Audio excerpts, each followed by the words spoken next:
जय सत्यम सदाय में जय गुरुदेव।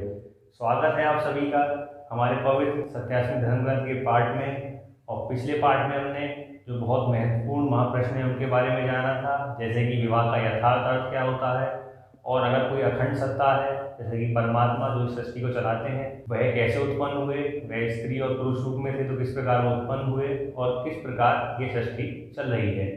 फिर आज हम इसी श्रृंखला को जारी रखते हुए और भी जो महाप्रश्न हैं सभी धर्म जिज्ञासुओं के मन में रहते हैं उनका आज हम पाठ करेंगे। तो आप सब भी इसे श्रद्धापूर्वक सुने, श्रद्धापूर्वक आप सुनेंगे, इन पर चिंतन करें और आप भी इस ज्ञान को प्राप्त करें। तो फिर आज का पाठ हम प्रारंभ करते हैं। प्रश्न: महाप्रभु बोले कि इसी अज्ञान के कारण सामान्य जन सोचते हैं कि राम, कृष्ण, खुदा, गॉड का एक संसार है जहाँ सब मुक्त पुरुष जाकर उस लोक में पहुंचकर अपने इष्ट के साथ आनंद पूर्वक रहते हैं।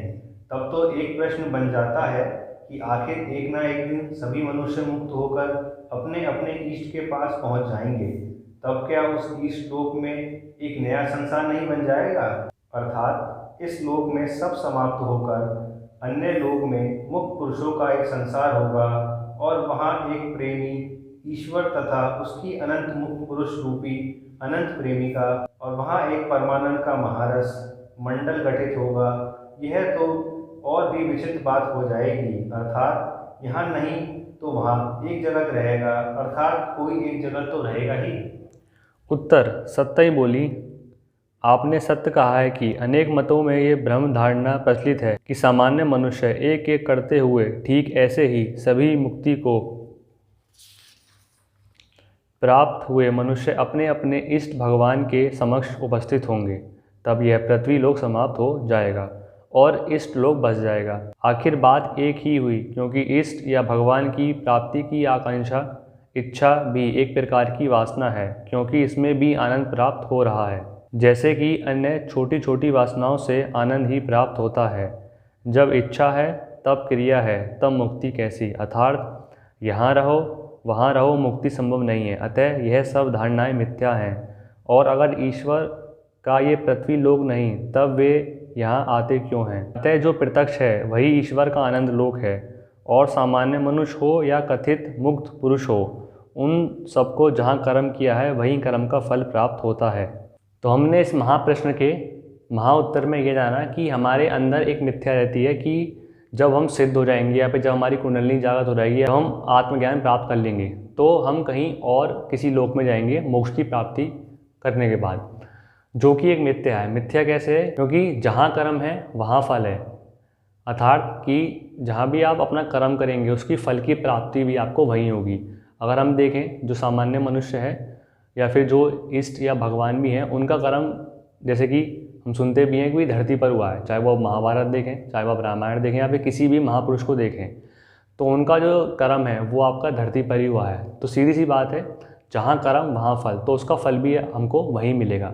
तो ये बहुत मिथ्या है कि हम कर्म यहाँ करते हैं और हमको फल कहीं और मिलेगा, या फिर जो आनंद की प्राप्ति है वो किसी और लोक में होगी, जो जिसमें कि बिल्कुल भी ऐसा नहीं है। प्रश्न: महाप्रभु ने कहा आपका कथन सत्य है। और भी एक प्रश्न है कि जो व्यक्ति यहाँ पृथ्वी पर जन्म लेता है वो खाली हाथ आता है और खाली हाथ जाता है, अर्थात वो कुछ भी प्रत्यक्ष साथ नहीं ले जाता, इसका यथार्थ अर्थ क्या है?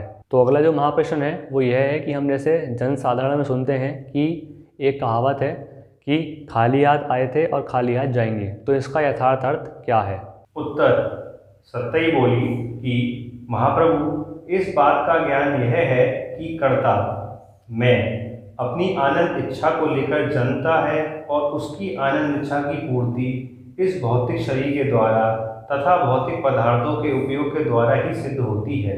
और यह भौतिक शरीर व पदार्थ सभी इस जगत में परिवर्तनशील होकर नित्य बने रहते हैं। अतः जैसे ही व्यक्ति मृत्यु प्राप्त कर परिवर्तनशील होकर पुनः जाता व आता है, तब वो सब कुछ यहीं आकर प्राप्त करता है, क्योंकि जहाँ कर्म करोगे वहीं फल पाओगे। अतः उसे मृत्यु के बाद ले जाने की क्या जरूरत है? बस साथ रहती है उसकी आनंद इच्छा रूपी धनपात्र।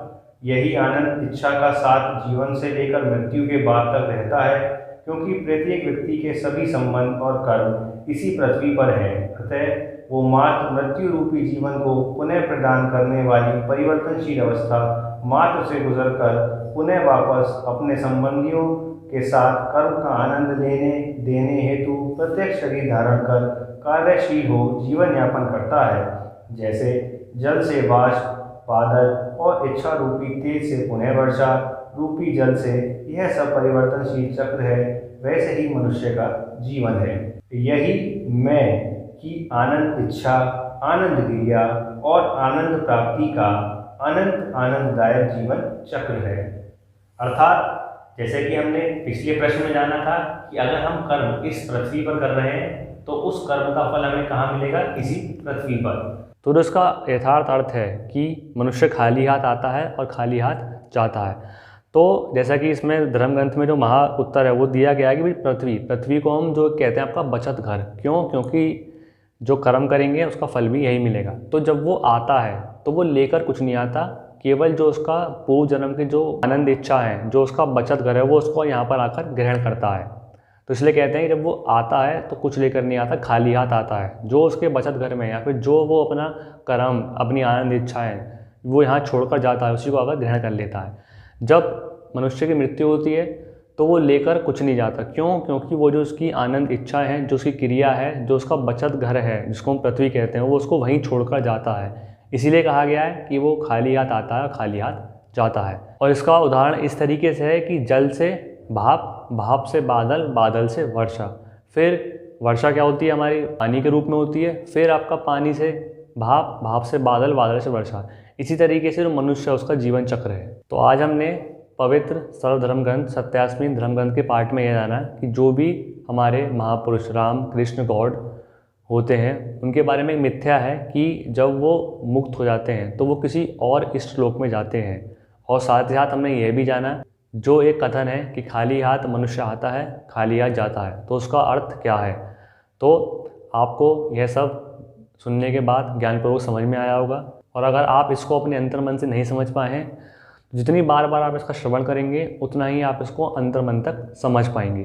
तो इसी के साथ आप इस ज्ञान को अपने अंदर आत्मसात करते रहें। सद्गुरु सत्य साहिब स्वामी सत्येंद्र जी का आशीर्वाद आप सबको बना रहें।